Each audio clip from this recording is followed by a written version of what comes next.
ठाणे महानगरपालिका हद्दीत भटक्या श्वानांची संख्या वाढत आहे. या श्वानांची देखभाल आणि काळजी घेण्याबाबत सर्वोच्च न्यायालयाने आदेश दिले आहेत. या आदेशाचे पालन ठाणे महानगरपालिकेकडून होत नाही. या आदेशाचे पालन करण्यात यावे या मागणीसाठी राष्ट्रवादी काँग्रेस शरदचंद्र पवार पक्षाचे जिल्हाध्यक्ष मनोज प्रधान यांच्या नेतृत्वाखाली ठाण्यातील प्राणीप्रेमींनी आयुक्त सौरभ राव यांची भेट घेतली आहे. या भेटीमध्ये प्रधान यांनी ठाणे महानगरपालिकेच्या अर्थसंकल्पात तरतूद करावी अशी मागणी केली आहे. त्यावर राव यांनी प्राणीप्रेमींनी केलेल्या मागण्यांबाबत अनुकूलता दर्शवून लवकरच निर्बीजीकरण केंद्र सुरू करण्याचं आश्वासन दिलं आहे. ठाणे शहरात भटक्या श्वानांचा प्रश्न गंभीर झाला आहे. या श्वानांची स्थानिक स्वराज्य संस्थांनी योग्य व्यवस्था करावी असे निर्देश सर्वोच्च न्यायालयाने दिले आहेत. मात्र त्याची अंमलबजावणी होत नसल्याने भटक्या श्वानांचा प्रश्न हा दिवसेंदिवस गंभीर होत चाललेला आहे. याबाबत ही भेट घेऊन आयुक्तांशी चर्चा देखील करण्यात आलेली आहे. या भेटीनंतर पत्रकारांशी बोलताना मनोज प्रधान यांनी म्हटलंय, ठाणे शहरात निर्बीजीकरणासाठी भटक्या श्वानांना पकडून नेण्यात येत आहे. मात्र हे श्वान परत आणून सोडले जात नाहीत. त्यामुळे या श्वानांचं काय होत आहे याबाबत कोणत्याही प्रकारची स्पष्टता देण्यात येत नाहीये.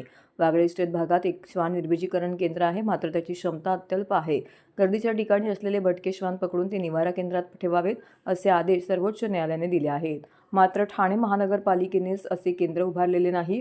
भटक्या श्वानांसाठी सर्वोच्च न्यायालयाच्या निर्देशानुसार फीडिंग सेंटर्स उभारले नाहीत. भटक्या प्राण्यांसाठी ठाणे महानगरपालिकेचे स्वतंत्र आरोग्य केंद्र देखील नाही. नसबंदीचे प्रमाण वाढवले जात नसल्याने भटक्या श्वानांची संख्याही आटोक्यात येत नाही. तसेच श्वानांसाठी स्वतंत्र स्मशानभूमी उभारण्यात आलेली असली तरी सकाळी 10 ते सायंकाळी 6 वाजेपर्यंतच हे स्मशान उघडे असल्याने अचानक एखादा श्वान दगावल्यास थेट जोगेश्वरी गाठावी लागत आहे. 2 दिवसापूर्वी आम्ही आयुक्तांना, आम्ही सगळे प्राणीप्रेमी आहोत, आम्ही आयुक्तांची वेळ मागितली होती. त्यांनी आज 1 तास आम्हाला नमूद केला होता आणि आम्ही येणार म्हणून त्यांनी काल देखील डिपार्टमेंटच्या बाकी लोकांना बोलवून त्यांच्याकडनं सगळ्या गोष्टी समजून घेतल्या होत्या. आमच्यासमोर काही मुद्दे होते. त्यात प्रामुख्याने स्ट्रे डॉग्सच्या फीडिंगचा एक मुद्दा होता. सोसायटीच्या आतल्या कुत्र्यांचा फीडिंगचा एक मुद्दा होता.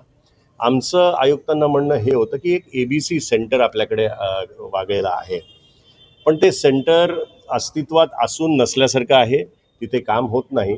आम्हाला फेज वाईज स्ट्रेस जर कमी करायचे असतील तर त्याची नसबंदी कशी करायची, आणि आज जर ती आपण सुरुवात प्रॉपरली केली तर एक 7-8 वर्षानंतर हा स्ट्रे डॉग्सचा विषय आपणहून संपेल, हे अशी आमची मानसिकता होती. ती चर्चा आयुक्तांबरोबर झालेली आहे. आयुक्तांनी आम्हाला आश्वासन दिलेलं आहे आणि इनफॅक्ट प्रसाद साहेब जे हेल्थ डिपार्टमेंटचे इन्चार्ज आहेत त्यांनी सांगितलं की आयुक्तांनी 1 कोटी रुपये मंजूर करून ती ABC सेंटर चांगल्या पद्धतीने कसं काम करेल त्याच्यावर काम सुरू होतं. दुसरं, सुप्रीम कोर्टचं जे एक जजमेंट आलेलं की हॉस्पिटल्स, रेल्वे स्टेशन्स, शाळेचे जिथे कंपाऊंडेड जागा आहेत तिथे स्ट्रे डॉग्स नसावे आणि त्यांना तिकडनं उचलून एका डेझिग्नेटेड जागी घेऊन जायला पाहिजे.